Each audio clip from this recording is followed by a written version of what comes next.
వాక్యం కొరకు స్తోత్రం నాయన. పరిశుద్ధుడా, పరలోక తండ్రి, వాక్యంలో వెళ్ళుచుండగా మా నోరుని బోరగా వాడుకొని అమూల్యమైన మాటలు మాతోనూ మా బిడ్డలతోనూ గ్రామస్తులతోనూ మాట్లాడమని నీ కృప చూపించమని నజరేయుడైన యేసు నామములో ప్రార్థించి వేడుకొనుచున్నాము తండ్రి. ఆమేన్. హల్లెలూయా. మరి కీర్తన గ్రంథము 23వ అధ్యాయము 6వ వచనాన్ని చదువుకుందాం. కీర్తన గ్రంథము 23 కీర్తన 6వ వచనాన్ని చదువుకుందాం. చదవండి. నేను బ్రతుకు దినములనియు కృపాక్షేమములైన వెంట వచ్చును. చిరకాలము యెహోవా మందిరములో నేను నివాసము చేసేదను. మరి అలా వాక్యంతో దేవుడు మాట్లాడుతున్నాడు. కృపా క్షేమములు రావాలంటే మనం బ్రతుకు దినములంతా కృపా క్షేమం రావాలంటే ఏం చేయాలంట? ఎక్కడ ఉండాలంట? మనం దేవుని మందిరములో ఉండాలని దేవుడు మాట్లాడుతాడు. కృపాక్షేమము మనకుంటేనే మన కుటుంబాలు చల్లగా ఉంటాయి, మన కుటుంబాలు ఆరోగ్యంగా ఉంటాయి, మన కుటుంబాలు దీవింపబడతాయి. చూడండి, కృపాక్షేమము, కృప ప్లస్ క్షేమము. కృప, ఎవరు కృప ఉండాలంటే మనకి? చెప్పండమ్మా. దేవుని కృప. మనుషుల కృప ఉండాలంటే కొంత దినమే ఉంటుంది. ఇప్పుడు ఈరోజు మనిషి ఒక 10,000 అప్పిస్తే మరలా కొన్ని రోజులకి వాడికి అవసరం ఉండి అడిగినప్పుడు మనం ఈయనప్పుడు ఎక్కిరెత్తాడు. ఒకప్పుడు నేను ఇస్తే నువ్వు తీసుకోలేదా అని వాడు ఎక్కిరిస్తాడట. అందుగురించే మనం ఏం చేయాలట? కృపాక్షేమం మన ఎంట రావాలంటే మన దేవుని మందిరములో నివాసం ఉండాలి. ఒకటి అప్పిస్తే అది అప్పే అవుతుంది, కానీ మరలా అది మన సొంతది కాదు. అదే దేవుడిస్తే, చూడండి, దేవుడు మలాకి పత్రికలో అంటాడు 3:9-10 ఏమంటాడంటే, నేను ఆకాశవాకిలిప్పి నీకు ధనాన్ని ఇస్తానంటాడు. మనం ఏం చేస్తే ఆకాశవాకిలిప్పి ధనాన్ని ఇస్తానంటాడు దేవుడు? చెప్పండి.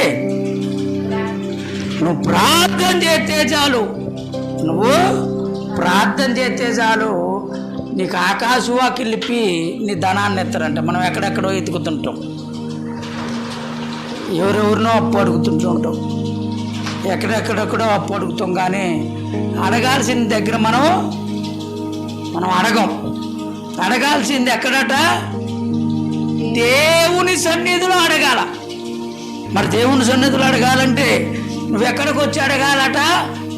దేవుని సన్నిధికి వచ్చి ప్రార్థన చేయాల. చూడండి, దేవుడు ఏమంటాడు? 100 మంది ఉంటే వింటానంటా. చెప్పండి అమ్మా. ఎక్కడ 2 లేదా 3 కూడి నా నామములో అడుగుతారో వారికి ఇస్తానని దేవుడు మాట్లాడుతాడు. చూడండి, మరి దేవుడు మనం అనుకుంటాం 100 మంది దగ్గర ఉంటాడు దేవుడు, వేలాది మంది దగ్గర ఉంటాడు అని మనం అనుకుంటే కాదు.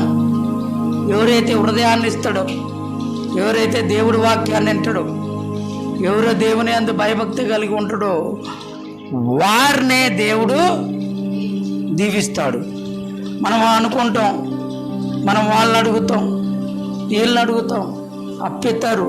అప్పు అయిపోగానే ఇంక అయిపోయిందిలే అవసరం అనుకుంటే మరలా అప్పు అయిపోతే అప్పిచ్చినోడు ఏం చేస్తాడంట?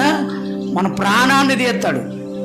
అదే నువ్వు దేవుడి మందిరంలోకి వచ్చి నువ్వు ప్రార్థన చేస్తే నీకు ఏమెత్తానంటాడు? మలాకి మరి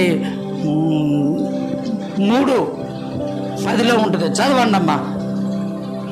3:10 ఉంటుంది. చదవండి. 9:10 ఉంటుంది.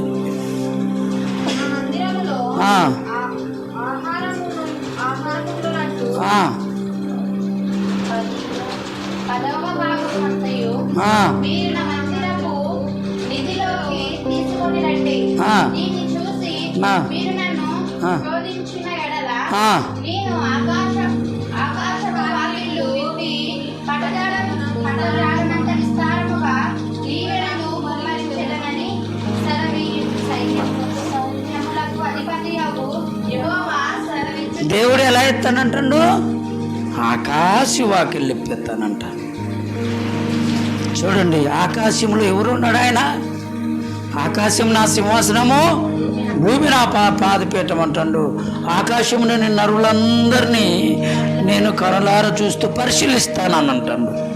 కాబట్టి ఎవరికి అవసరమో, ఎవరికి ఏ అక్కరో దేవుడికి అన్నీ పరిశీలిస్తుంటాడు. కానీ మనం ఏం చేయాలంట? ప్రార్థన చేయాల, దేవుణ్ణి అడగాల. అయ్యా నాకివ్వండి అని ప్రార్థన చేయాల. ఇస్తే ఏమంటాడు? ఆకాశ వాకిలిప్పి పట్టజాలని ధనాన్ని ఇవ్వడానికి ఆయన సిద్ధంగా ఉండు. చూడండి 23 కీర్తనలు ఏముంటుంది? దేవుడు ఏమంటాడు? నేను బ్రతుకు దినములనే కృపాక్షేమంలో నామంట. కృప అంటే దేవుని కృప, క్షేమం అంటే మన ఇంట్లో ఆశీర్వాదము. మరి కృపాక్షేమం మన వెంట రావాలంటే మనం ఎక్కడ గడపాలంట? దేవుని మందిరంలో గడపాల, దేవుని సన్నిధిలో మనం నిలబడాల. చూడండి ఏమంటుండంటే దేవుడు, చిరకాలం ఈ మందిరంలో నేను నివాసము చేసేదను. ఎక్కడ నివాసం చేయాలంట? దేవుని మందిరం దగ్గర. దేవుని మందిరంలో మనము నివాసం చేయాలట. చూడండి, చాలా మంది ఆదివారం కాగానే మందిరానికి రామంటే ప్రతి వారం పోయేదేగా, ఏముంది అయ్యగారు ఒక వాక్యం చెబుతుడు పంపిస్తానంటాడు. కానీ ఒక దినము గడిపితే ఎన్ని దినాల ఆశీర్వాదం అంట? 1000 దినాల శ్రేష్టమైన ఆశీర్వాదం వస్తుంది. మనకు ఆశీర్వాదం ఎక్కడ తాగింది అనుకుంటున్నావు? మందిరంలోనే. ఆదివారం రోజు 6 రోజులు కష్టపడి 7వ రోజు ఎక్కడికి రావాలా చెప్పరేమ్మా? దేవుని సన్నిధికి రావాలా. చాలా మంది డబ్బున్నోళ్ళు, ఒళ్ళు బద్దకస్తులు, వీళ్ళు అసలు దేవుని మందిరానికే రారు. అందుగురించే దేవుడు శ్రమలు పెడతాడు మనకి. శ్రమలు ఎందుకు వస్తాయి అంటే దేవుడి మాటను విన్నప్పుడు నీకు శ్రమ కలిగింది. చూడండి, ఇశ్రాయేలు ప్రజలు కానానికి తీసుకెళ్ళి పాలు తేనెలు సమృద్ధమైన ఆహారం పెడతాడు. వాళ్ళు ఏం చేశారు తెలుసా? అన్ని జనులు శ్వాసం బట్టి వారు పిల్లలను చేసుకుంటూ వారి దేవతలకు దండం పెడుతూ ఏం చేశారు? దేవునికి విరోధమైన పనులు చేసినప్పుడు యేసుప్రభు ఏం తెలుసా?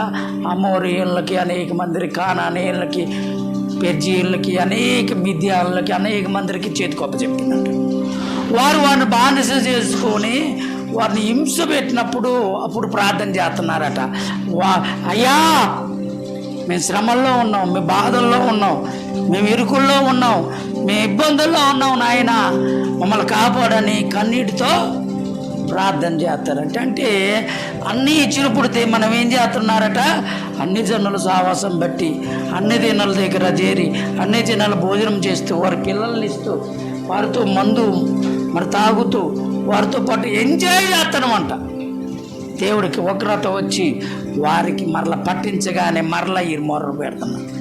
దేవుడు నాకు మొరపెట్టి నీకు ఉత్తరం ఇచ్చేతను, గూఢమైన సంగతులు నీకు తెలియపరచుదని ఇర్మియా 33:3 మాట్లాడతాను.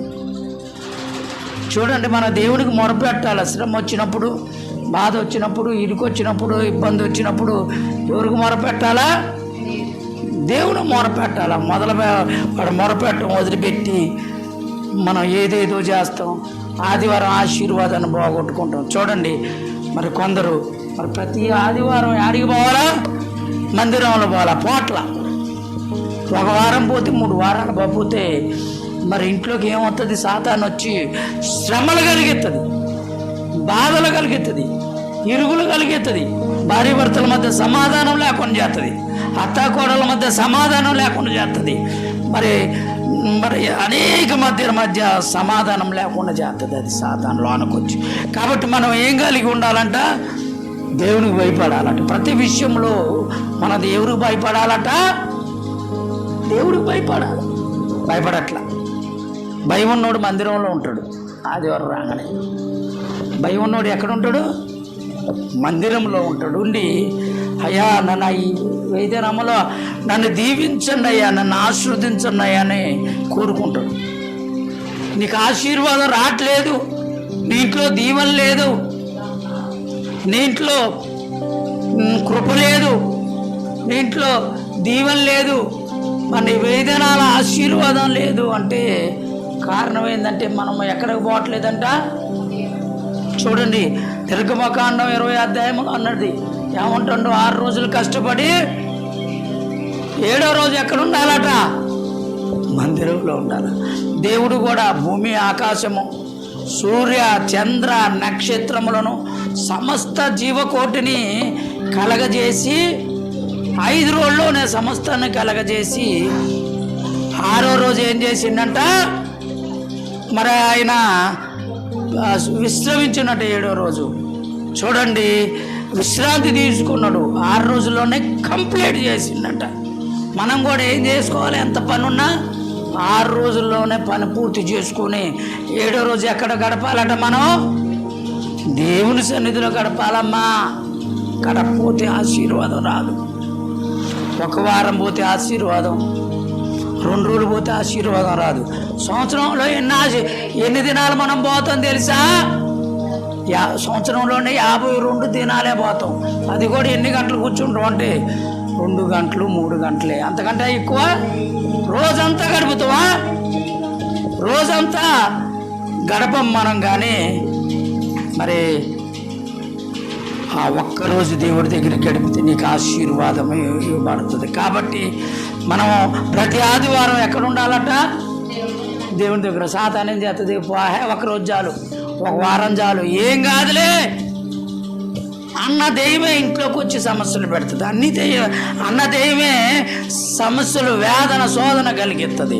కాబట్టి మనం ఏం చేయాలా? 6 దినాలు కష్టపడి 7వ దినం ఏం చేయాలా? దేవుని సన్నిధిలో గడపాలమ్మా.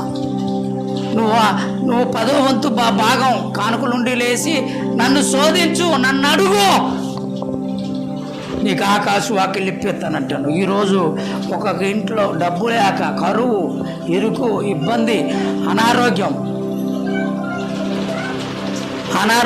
వేదన, శోధన వస్తుందంటే కారణం ఏందంట?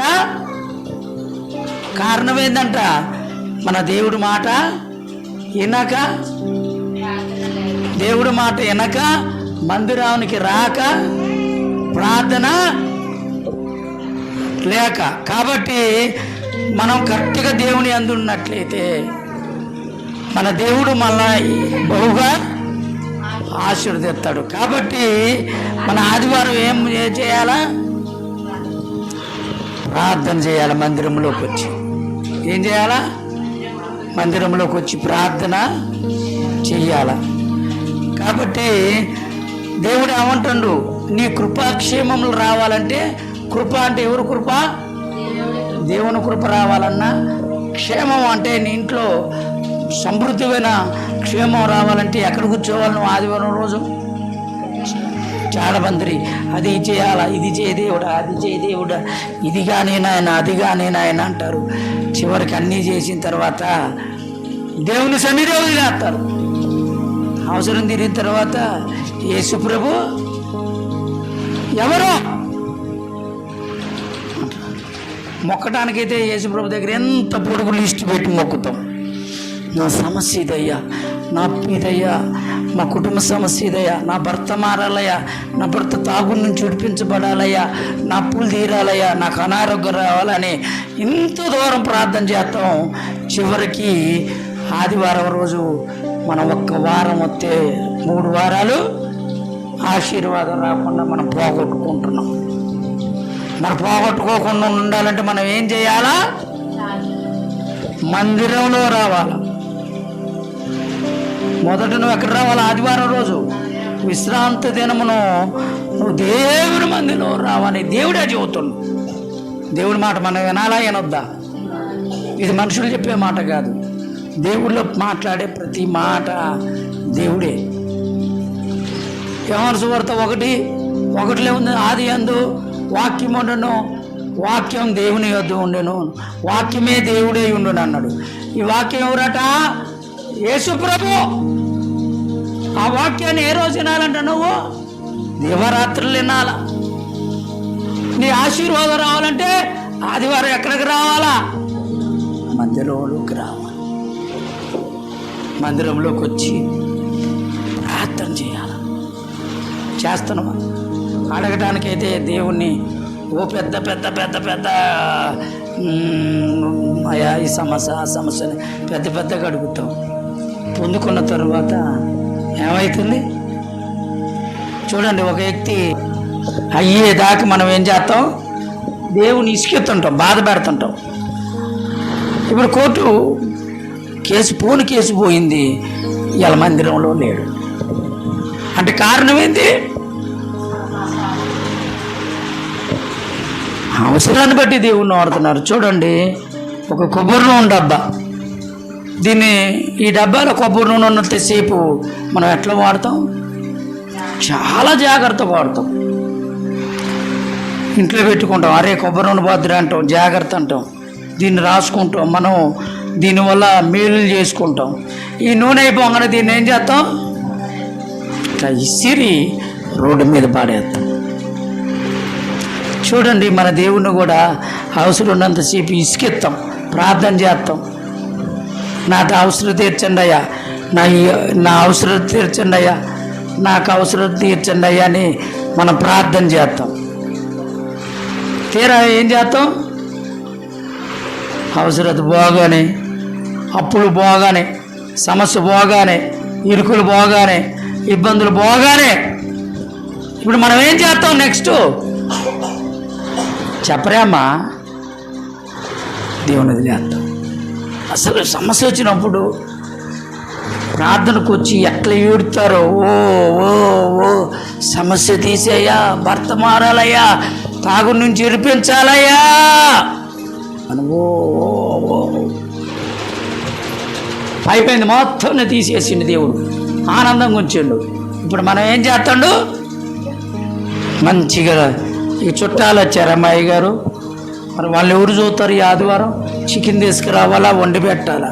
మరి బాధ ఉన్నప్పుడు మరి అప్పుడు లేదా కానీ అప్పుడు పట్టించుకో, అప్పుడు బాధ ఉంటుంది కాబట్టి చుట్టాలను ఇంటికాడ పడేసి మందిరంలోకి వచ్చి కన్నీరు గార్చి వామ్మో వాయో వామ్మో వాయో అని కేకలేస్తూ మరి దేవుని ఇసుకిస్తూ ప్రార్థన చేస్తాం. దేవుడు కరుణామయుడు. ఎవరమ్మా దేవుడు? దయామయుడు. ఎంత నువ్వు మోసం చేసినా నిన్ను ప్రేమిస్తూనే ఉంటాడు. ఆయన ప్రేమామయుడు. నువ్వు సమస్యల్లో ఉంటే దేవుడు ఉన్నంత బాధపడుతుంటుంటాడు. నువ్వు వేదనలో ఉన్నప్పుడు ఆయన ఇంకా వేదన కలుగుతుంటాడు. నువ్వు మూలుగుతూ ప్రార్థన చేసినప్పుడు దేవుడు కూడా మూలుగుతూ ప్రార్థన చేస్తాడట. ఈ మూలుగుల ప్రార్థనలో మనం ఎంత ప్రార్థన చేస్తాం? మనకంటే అధికముగా ప్రార్థన. మనకేమన్నా మనం ఫ్యాన్ పెట్టుకొని ప్రార్థన చేస్తాం, మనకి చెమటొత్తుదో రాదు. కానీ యేసయ్య ప్రార్థన చేస్తే ఏమవుతుందన్నా? చెమట రక్తంగా గారిద్దంట యేసు ప్రభుకి. ఎవరి కొరకు? ఆయన ప్రార్థన చేస్తాడు. మన కొరకు, మన కుటుంబం కొరకు, మన పిల్లల కొరకు. యేసు ప్రభు సెలవు వేసుకుంటా ఆయన మోసుకుంటూ పోతే అనేక మంది ఏడుతున్నారట.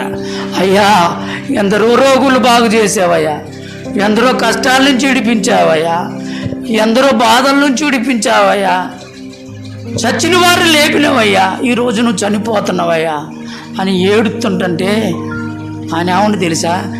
నేను వచ్చా, నీ సువార్త చేశా, నీకు అన్నీ తెలియపరిచా, మిమ్మల్ని స్వస్థపరిచా, నా స్థానం ఏంది? పరలోకం. ఇంకా నేను వెళ్ళిపోతున్నా. ఇక మీరు చేయాల్సింది ఏంటంటే నీ కొరకు, నీ పిల్లల కొరకు ఏడవన్నాడు. ఎందుకంటే సాతాను యవనస్తులు రోడ్డు మీద లేకుండా కిటికీల దగ్గర కాసుకొని మరణాన్ని తెత్తని చూస్తున్నాను. రోడ్ల పక్కన యవనస్తులు ఎందరో చనిపోయి బోర్లు పెడుతున్నారు. ఈరోజు కూడా నేను అక్కడ బోర్డు చూశాను. మొత్తం యవనస్తులే. బండి ఎక్కగానే సాధారణ అంటే నువ్వు మించిన మా హీరో లేవు కానీ అంటాడు. అలాగనే ఓ ఓ అని తోలుకుంటే ఇటుబాన పెట్టి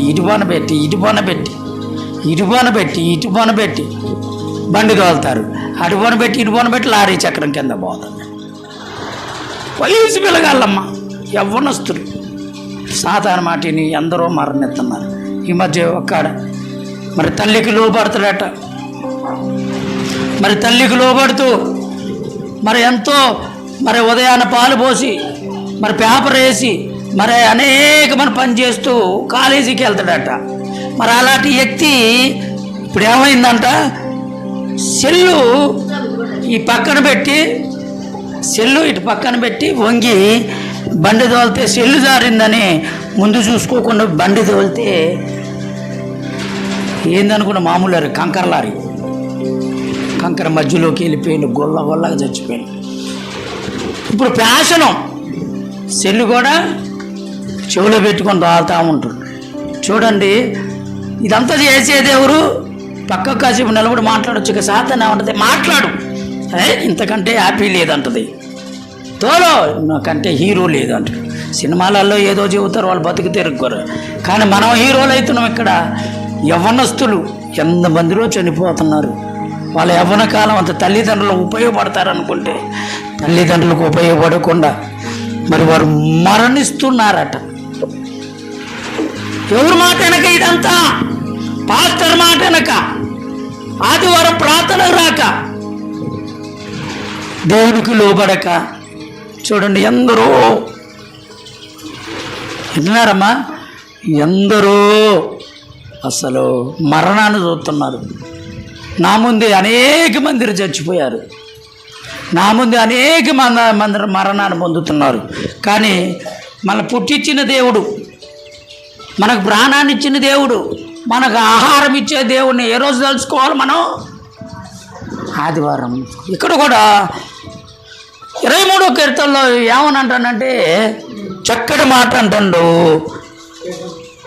నేను బ్రతుకు దినములు నీవు కృపను క్షేమం నా వెంట రావాలంటే నేను చచ్చిపోయేంత వరకు ఎక్కడ ఉండాలంట? చిరకాలం యెహోవా మందిరంలో నేను నివాసం చేయాలట. ఎక్కడ నివాసం చేయాలా? కష్టం వచ్చినప్పుడు రావటం కాదు మందిరానికి, శ్రమ వచ్చినప్పుడు రావటం కాదు, బాధ వచ్చినప్పుడు రావటం కాదు, వేదన వచ్చినప్పుడు రావటం కాదు. కొందరు చూడండి, కష్టమైన భార్య భర్తలు వేదన కలగగానే చచ్చిపోవాలని ప్రయత్నాలు చేస్తుంటాడు. కానీ నీకు ప్రాణం పెట్టిన దేవుడు నిన్ను సావనేడు. చాలామంది మందులు తాగుతుంటుంటారు భార్య భర్తలు. మంచి దేవుడు ప్రాణాన్ని ఇచ్చింది నేను చచ్చిపోవటానిక?